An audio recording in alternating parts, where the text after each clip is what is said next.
Good morning, everyone, and welcome to the latest instalment in this series of webinars on the Northern Ireland City and Growth Deals. My name is Stephen O'Neill, and I'm here to talk to you specifically about regional innovation hubs, how we've got here, what the aims and objectives are, and what progress has been made so far.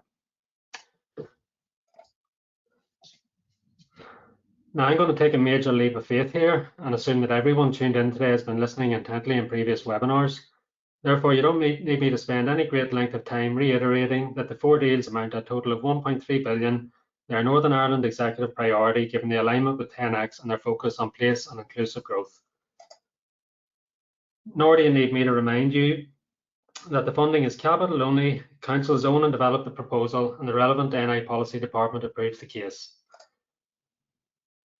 So I'm going to jump straight in and talk about innovation hubs. And while the term innovation hub sounds like some newfangled buzzword, in truth, we've had innovation hubs throughout the British Isles since the dawn of the Industrial Revolution. Ancoats in Manchester became a cradle of the Industrial Revolution and has believed to have been the world's first industrial suburb.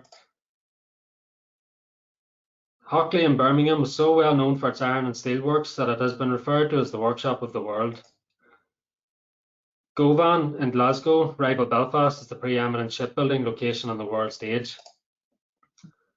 And of course, closer to home, Belfast was so famous for its linen industry that the city became known as Linenopolis. Elsewhere, the Maiden City was synonymous with shirt production. And the humble town of Killeyland produced pottery that was described as among the finest produced anywhere in the British Isles. I'm not just saying that because it's my hometown. Those are the remarks of Samuel Lewis when he was carrying out his topographical survey of Ireland, which was published in 1837.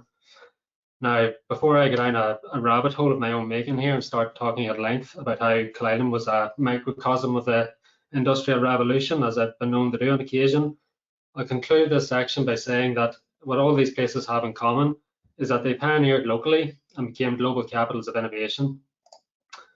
Back to the modern era now, and the UK is now entering its fifth cycle of innovation places since the first organised science parks were established in the 1960s and 70s. These centres were established outside of cities to enable technology transfer. The second cycle, which kicked off in the 80s and continued in the 90s, saw universities under pressure to commercialise, hence the establishment of more campus-based incubators and initiatives. At the turn of the millennium, the third cycle saw the rise of several innovation triangles and corridors, motivated by the perceived need for places to compete at scale in a much larger international investment market. The fourth cycle from 2010 onwards featured a wave of innovation districts and quarters, underpinned by a new capital investment cycle in larger cities and growing demand for their dense labour markets. Which brings us to the fifth cycle and where we are now, where it's all about place meeting purpose. And in that context, innovation hubs are now part of the conversation around levelling up, given that it is increasingly recognised that local and inclusive innovation is key to sustained success. It should therefore come as no surprise that all four of Northern Ireland's city and growth deals make provision for establishing innovation hubs. So what are the aims and objectives of these hubs? They will offer space for collaboration and clustering with a view to driving innovation. There will be a platform upon which to upskill the local workforce for the future needs of industry. And there will be the enabler for the establishment of an ecosystem of support where industry, academia and government converge. But haven't we tried stuff like this before, I hear you ask? Well, the key differentiator this time is that each regional innovation hub is to be built around the industry strengths of that particular region. Now, admittedly, it can be difficult to visualize what these hubs will look like when I'm talking in abstract terms. So I'll now take the time to look at a couple of the proposals that are well developed and moving towards approval. The first of which, and probably the most high profile of the proposals so far, is the I4C Innovation and Clean Tech Centre being brought forward by Mid and East Antrim. So what is it, where will it be, and why now?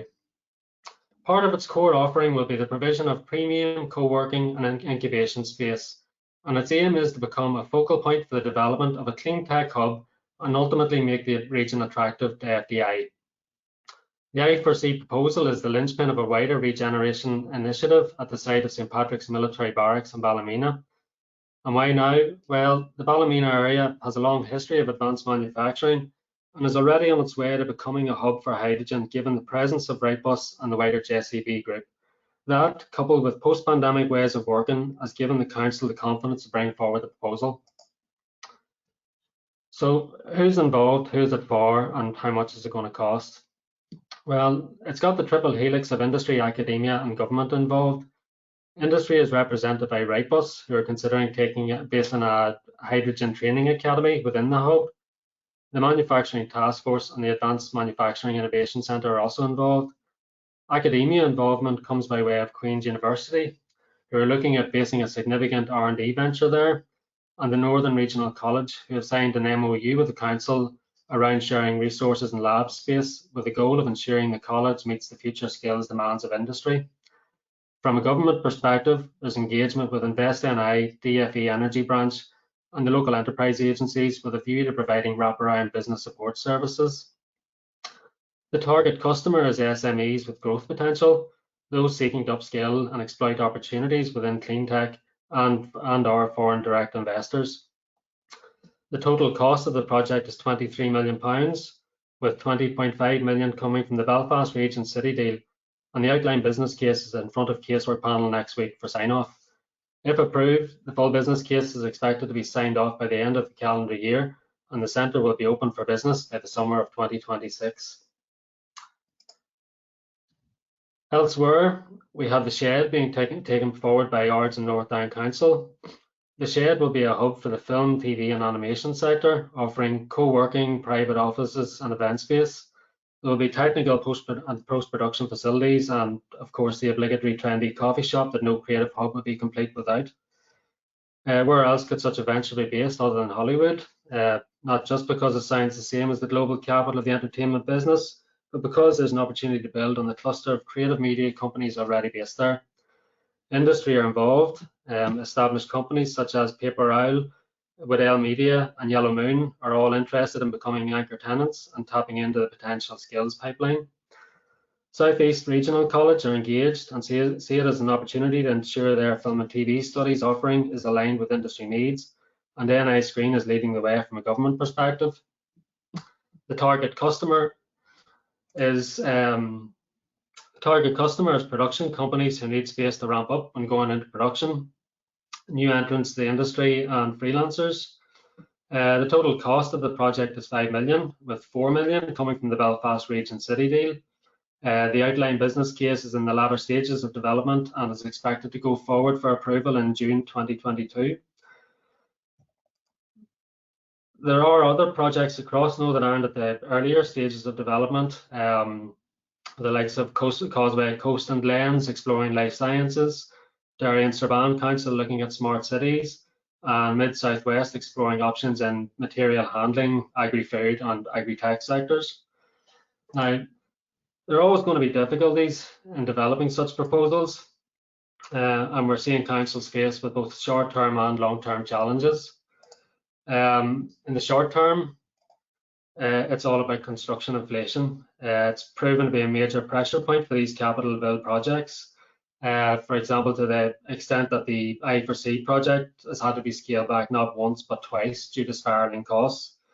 Hopefully the inflation pressures will ease at some point in the near future, but the longer term challenge is, and to be quite blunt about it, nobody wants a herd of white elephants dotted around the country. Achieving occupancy and utilisation targets are the key considerations when determining the viability of these proposals, and that's where we come in.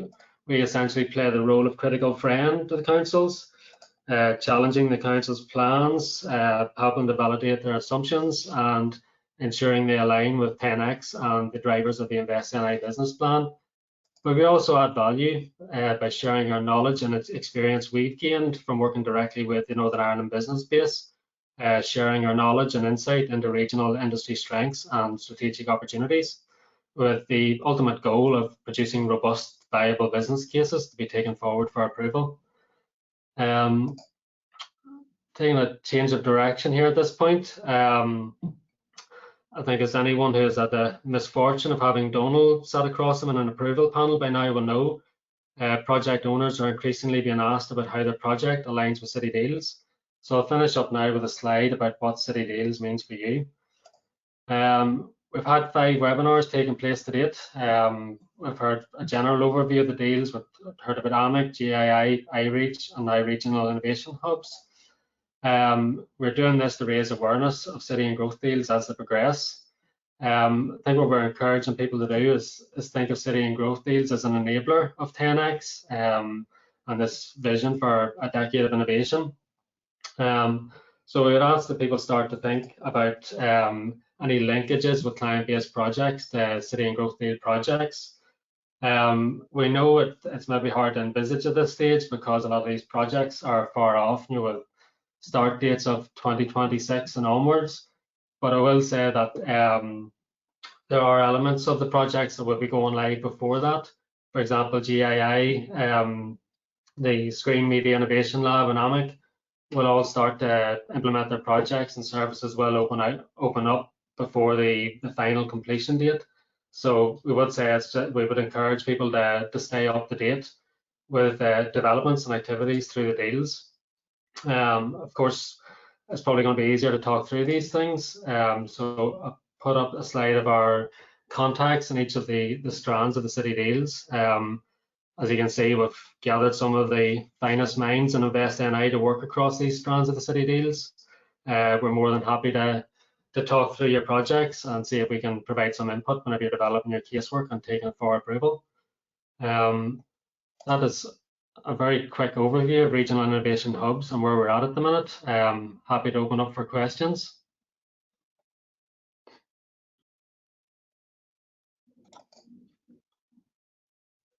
Okay, thanks, Stephen. I actually have a few questions in earlier. Maybe we can kick off with that.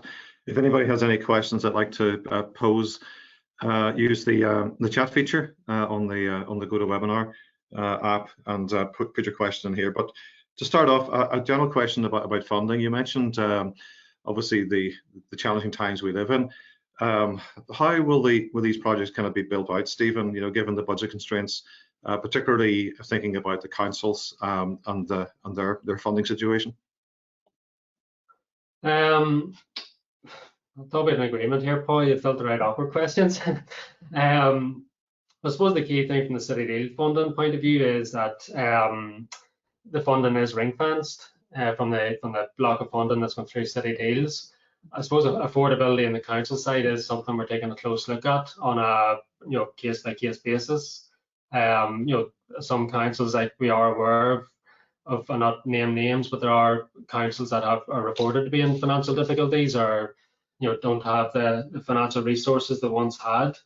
So a lot of that's coming, feeding back into how we're challenging these proposals. Are they viable? Are they going to be a loss maker? Are they going to break even? In some cases, they're going to be a cash generator for the council. So I think all this a lot of this is taken care of on a case-by-case basis. I suppose the same way as with a appraisal client proposal. Taking forward a project would look at affordability, viability, and sustainability. So, but the key thing is the city deal funding is ring-fenced and a executive priority, and it's councils have to provide assurances around affordability and whether they can do this or not. Does that answer the question? Yeah, sorry, these are getting questions coming through now as well. Just move on to the next question in relation to the councils. How do these projects kind of dovetail into what the councils are already doing? I suppose, in what sense, sorry, other existing projects that the councils have, or alignment across other city deals? I think the question is probably more to do with what the councils are already doing in their area. So, how does I4C kind of fit within the work the council in that area are doing? I suppose Mid and East Antrim, the I4C project has been in development for a few years. And it has been built from the ground up. The council have been very active in engaging with the business space, particularly advanced manufacturing, because it is the dominant industry in the region. So they've been having discussions with industry for 3 or 4 years now, looking at what they need, what the direction of travel is, and the key thing they identified was this whole clean tech opportunity with Wrightbus stroke the JCB group looking at the hydrogen opportunity. And they felt that that could be the linchpin for an innovation centre built around that, because there's skills development needs, and then it's part of the reason why QUB and Northern Regional College are involved. So it does dovetail into existing activities. This, like the I4C project, it's driven from the bottom up in terms of like its industry demand that's informing their proposal. Like it's not council taking a top-down approach and deciding that's where we want to go. They're listening to industry and what the industry needs of that region are. Same for Ards and Northdown and what they're doing. They've looked at their business base. They've engaged. They've identified that there's a cluster of film and TV companies, and they have got needs. They need flexible workspace. They need a skills pipeline coming through. Particularly around the technical skills. And Paul, you know this through your engagement with SMIL and Studio Ulster, but the technical skills needed to shoot a production now, they're in serious demand. Like trying to get sound post-production engineers. Yellow Moon are having to bring people in from outside Northern Ireland to find the talent, whereas this innovation hub in Holywood, it's a chance to get the college engaged with industry and look at building that skills pipeline for the future, because the film and TV sector here is growing. Animation is on an upward trajectory as well, and there's skills needs there. So a lot of these proposals they are being informed by what industry need and want. I think that's the other thing. A couple of questions. Sorry. Go ahead, Steve. And I was just going to make the point that we've seen innovation hubs come and go over the years, and a few of them have maybe been a bit more generic, without without a real industry focus, and that is the key message being driven through the city deals here, that it needs to be needs to tap into the regional industry base. Like same as say like Mid Ulster, and there's many opportunities around materials handling and how Industry 4.0 is going to affect that, and building the skills for the future. So all the councils they're listening intently to what their businesses need.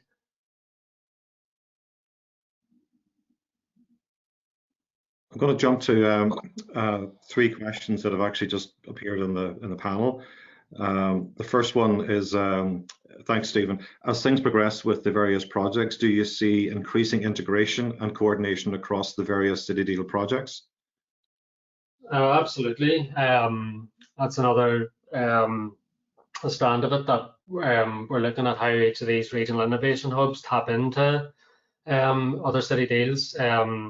So for example, you're working on the SMIL Stoke Studio Ulster virtual production studio, and it's going to, a lot of it's going to be driven towards bringing large scale productions into the country, whereas the innovation hub in Holywood is sort of focused around building up the local skills pipeline and talent base, and helping Indigenous companies get that sort of virtuous circle effect. The large scale productions coming in are giving Northern Ireland more prominence in terms of film and TV and animation, and that sort of rising tide raises all boats. Like, so the Indigenous companies are seeing more profile in Northern Ireland, and it's making helping get the name out there that Northern Ireland's a good place to, for production, and a lot of that's helping Northern Ireland companies get an audience outside of Northern Ireland. So we've got the likes of 16 South and Paper Isle being very successful from an animation point of view, and getting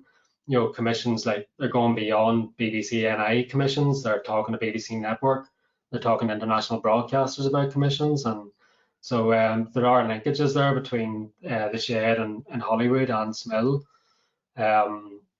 The same as I4C, there's linkages there, like the Advanced Manufacturing Innovation Centre will look to link up with what I4C are doing. So so there's an onus on the councils to look at how all these proposals align with other city deals, to make sure we're being complementary as opposed to duplicating effort.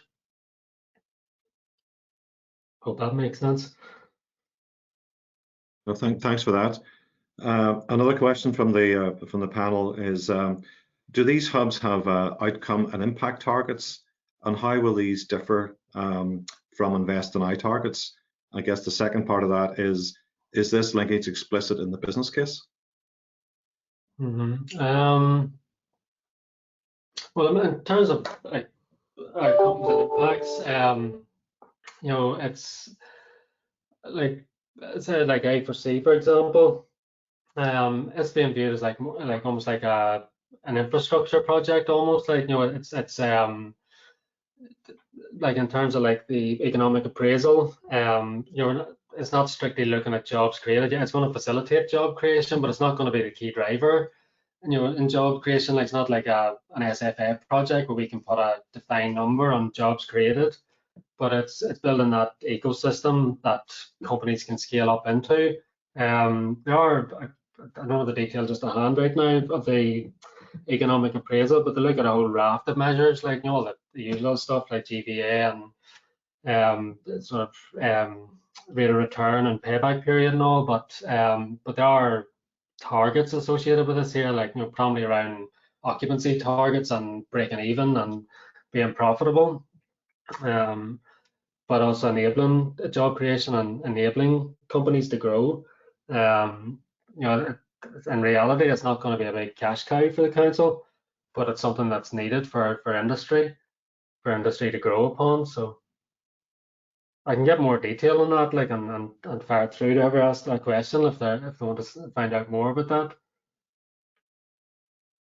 I think reading between the lines of the question, I think if there are kind of shared targets in terms of, you know, innovation outcomes or even job outcomes, maybe not jobs in the case of these projects, we're funding the same things. We have targets for that as well. I guess historically, you know, there's always been that that sort of overlap between what we're doing. But, you know, I guess the second part of the question is, you know, is there a linkage between the targets and the business case? Well, there would be like, you know, that's where we come in with a lot of our engagement to ensure that we're, you know, all trying to get to the same goal ultimately, you know, that company like productivity will increase, companies will spend more in innovation, companies will scale up. You know, like even as part of our engagement with the council, we were looking at, you know, the KPIs we hold and all the statistics we would hold in the business base within the Mid-East Antrim area, and looking at things like, you know, well, like your total entrepreneurial activity is high, but your incidence of high growth rate companies is low. So there's obviously a disconnect. There's a will to start a business, there's a will to do something, but the actual companies doing well and hitting good levels of turnover and employment growth is low.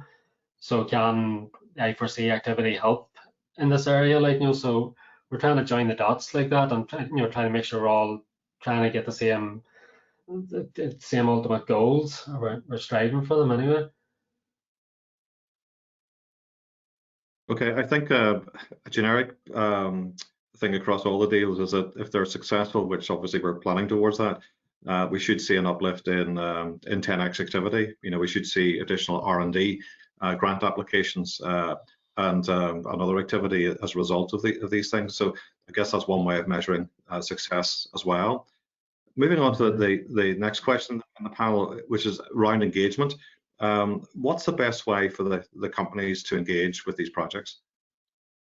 I suppose if they're an Invest in I client, is maybe like we could almost be that sort of triage point, because, like, you know, one of the things I found, you know, with a couple of councils I've been engaged with, is that I would like there to be a tighter link between, you know, they have canvassed opinion in the borough, and, you know, some councils have been more proactive in that than others. You know, like Mid and East Antrim have been very good in that respect, but some of the others I've found have been a bit, you know, they've got opinion from clients and then they've went back into the dark room and worked up their business plan. And I would like them to be a bit more engaged with clients on an ongoing basis, almost like establishing a steering group. You know, if you're developing a proposal for a particular industry group, you know, engage with them regularly, like, you know, be it a quarterly or monthly basis or key points of development, Don't just, do an exercise on market appetite and then don't talk to them again for 6 months, which has happened with one of the councils. But again, I'll not name names, but I've been very proactive in getting the council reintroduced to the businesses and getting that continuous dialogue. So more than happy to facilitate. If any companies are interested in talking to their local council about their plans, we can certainly facilitate that. Okay, last question for now from the panel. We've got a couple more that were submitted earlier. But last one from the panel. Are there any plans to skew or enhance InvestNI support for startups and or FDI projects to the appropriate innovation hub? Honest answer, I do not know. This might be something we could look at. For example, I'm aware that there are projects in the FDI pipeline around the hydrogen opportunity. Is this a chance? If we've got I4C up and running, is that a chance to direct some potential FDI to the likes of I4C, and would feed in well to the whole levelling up and ensuring all regions get a chance to pitch for FDI. Obviously, I don't have the authority to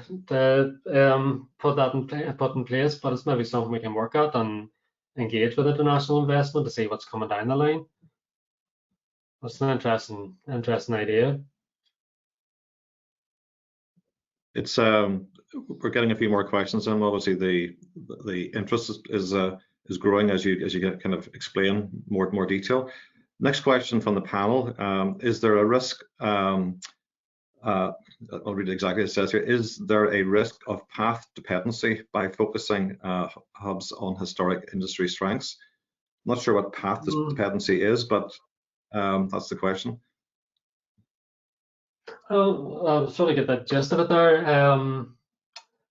I suppose I'd always be like, you talk about playing to your strengths. Like you take Mid and East Antrim and the history of advanced manufacturing, and particularly automotive by virtue of like Wrightbus and the supply chain around that, and now the move to hydrogen. It makes sense to do something in that area. Like I think a bit, if it's engaged with Mid and East Antrim, they decided they want to set up a innovation hub for data analytics and AI, just ask why. What are you building that on? And that is a conversation I'm having with another council at the minute that want to build a proposal around an industry where there's just no trace of that industry in the council area, whereas there are 2 other significant industries in the area which you could base something on. So it's a live conversation at the minute. Like, so I just personally, I always think like play to your strengths. If I think about like this same discussion actually with KPMG, we're carrying out an appraisal in one of the projects, and I was getting into a general discussion about their take on innovation hubs and the industry focus, and the way that they approach it. They would look at, if there's an industry there, it's something they can foresee working. If there's no industry there, it's essentially a regeneration project, and the payback period will be very uncertain, and it'll get a lot of challenge over how achievable the aims are. So, I would very much favour playing to the strengths. I guess you would expect a a manufacturing type project type hub to kind of emerge within sort of the Ballymena area, given the industry strengths. And I guess you would expect a creative industries hub to appear in Hollywood, not just because of the name, but given the industry strengths there as well. And I know it's a challenge for like small place, like, and it can be a challenge for some councils, like to really, let's say like say for example like the likes of Lisburn and Castlereagh, it's kind of hard to put a finger on what the industry base is, just given the business base. Like, so a council like that is facing more of a challenge, and it's a challenge we're well aware of at the minute. So let's see how these things pan out. Okay, so I guess the answer to that question is play to industry strengths. Moving on to the next and possibly the last question in the panel. obviously written by somebody who might be writing casework. It says, if we were writing casework, then what type of reference would you expect to see to the city deals? I'll ask Gary. He'll do better. It's like he's fielded a few queries in that respect, but maybe it's, maybe we could put out a few examples of, like, the different industry areas that the city deals are focused on, and maybe put out a few sort of an aid memoir maybe, or a few ideas for client executives to consider adding the casework. Maybe something goes along, like you think of that strategic alignment section. It could be something that could fit in there, and that's maybe something for us to think about. Because I put myself in the shoes of somebody writing up casework. Like, it can be hard to sort of visualize what you're supposed to be putting down on paper. So maybe it's up to us to sort of show a few examples. I've seen one or two at kind of sign-on stage. These are the larger projects that the international team would be involved in. And again, the panel asking obvious questions about regional engagement, regional alignment, and obviously city deal alignment. And I guess that question to the presenter did result in a reach out, to the Carl project in Derry, and that company, I won't name them because it's early stages, are actively talking to Carl about a possible R&D alignment. So I guess the challenge function at Sign On did have a positive outworking, in that this project now has much more regional and much more city deal components to it, which is a positive outcome. I think by the time you get to casework, which is maybe the question, you would hope that that the factors would have been considered, particularly if the project was knowledge-based. But I think we'll see more of that kind of coming through, particularly as there's an ongoing review of what we're doing within the organization. That's the end of the panel question. I have a couple more, Stephen, if you don't mind, that come in earlier, which I'll just revert to. One of the questions was where does Enterprise ANI fit into the regional hubs?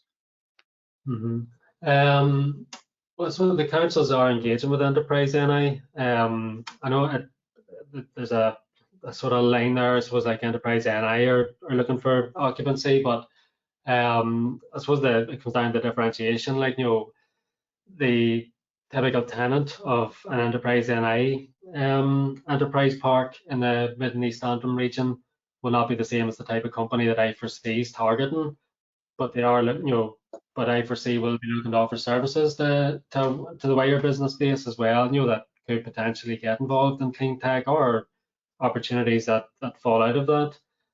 So there is, there's working relationships there between the councils and Enterprise NI.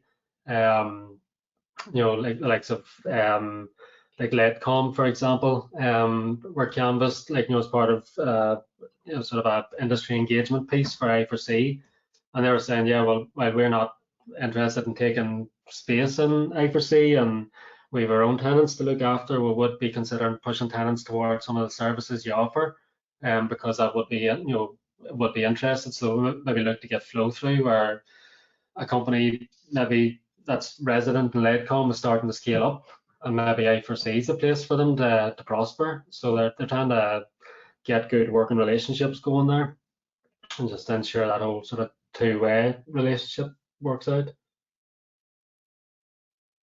Okay, and last question, unless anything pops up on the panel, is a question: does the centre specialisms prevent other sectors from using them? For example, if you had a creative company in Ballymena, would they feel out of place in I4C? Should they go to Hollywood? What's your thoughts? It'd be hard pushed to find a creative company in Ballymena, but well, I mean, there is provision there, while the companies will have an industry focus, there will be a percentage of office space that's that's available to any sector, and they get so it doesn't, you don't necessarily have to be in clean tech if you're looking to create a office space or co-working space, or looking to hot desk, and there's space there. There'll be opportunities to go in. I suppose whether you feel out of place or not is another thing, but it's, the ideal tenant will be somebody in clean tech or something associated with it.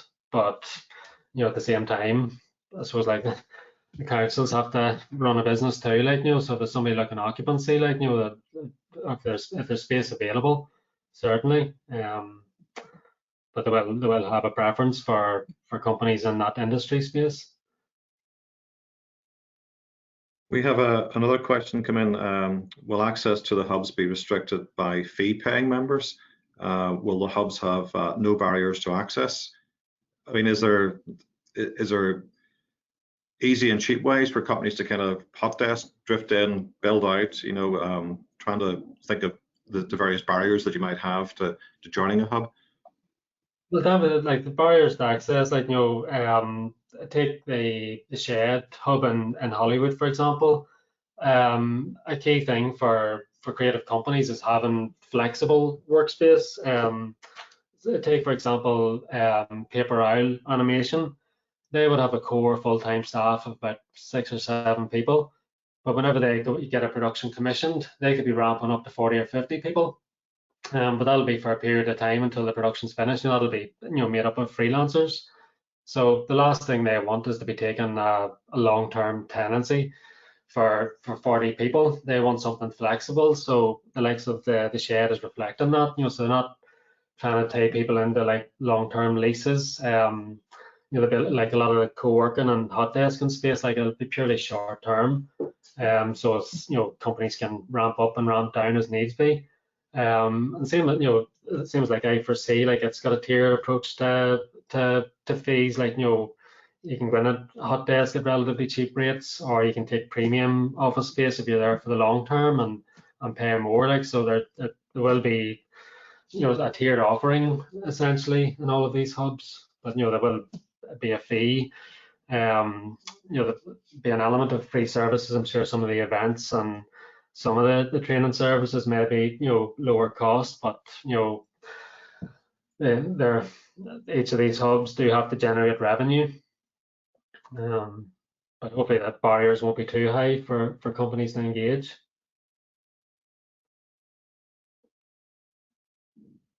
And one final question, based on our experiences to date in working with a number of these hubs, are there things that are done well in Northern Ireland that could be replicated, with these new ones that grow in the future? Again, Paul, I thought you were supposed to filter out the awkward questions. I'm not sure. I mean, I suppose you look at we have success stories already, like with like hubs of innovation. You look across the road from Investing at Ormeau Baths, and that's an exemplar of an innovation hub. And probably because it's got that that triple helix of industry, government, and academia involved in various strands. And it's maybe trying to and Catalyst as well is another example, like of a hub of innovation that's done well. So it's looking at what are the key ingredients there, and you take Ormeau Baths, like it's not one aspect of it in isolation. I know success has many bedfellows, so we've got plenty of people claiming success for the likes of Ormeau Baths, but it's not just it's not just the building owners or the guys that came up with the idea, but it's all the activity that takes place within Ormeau Baths that makes it attractive. You've got you've got Invest, and we were running the startup programs at Ormeau Baths through Ignite. FDI have been based in there in the west wing of the baths. We've got NI Screen involved in Ormeau Baths running the Pixel Mill program, which has been a huge success. So there's a lot of activities taking place. So I suppose it's trying to look to see what made that a hive of activity, and can we replicate that across these hubs, and get that mix of stakeholders involved, because it's all about the activity that takes place in these hubs that's going to make it attractive, and it will lead to long-term success. That's the first question we were asking, like whenever like regional innovation hubs are proposed, like, and saying, well, they're going to have an industry focus, but our question was, well, how are you going to make it attractive to that industry? What's going to take place within the hub? Who's going to be involved? It's not just a case of putting up a building and build it and they will come. You have to outline what activity is going to take place to attract people. So I think it's just trying to look at the successful hubs to date and see if we can sort of replicate some of that. Does that answer the question? Okay, that is the, yeah, I think that's a good answer. That's the end of our questions. So we're done with that particular part of the webinar. Okay, thanks, Stephen, for your presentation and for the questions. Thank you, everybody, for the questions you put into the panel and all the ones that were submitted earlier. So if there are no further questions, I think we are going to wrap this up. I'll just say I'm happy to field any further questions throughout the day or the coming weeks. If anyone's any queries, just let me know.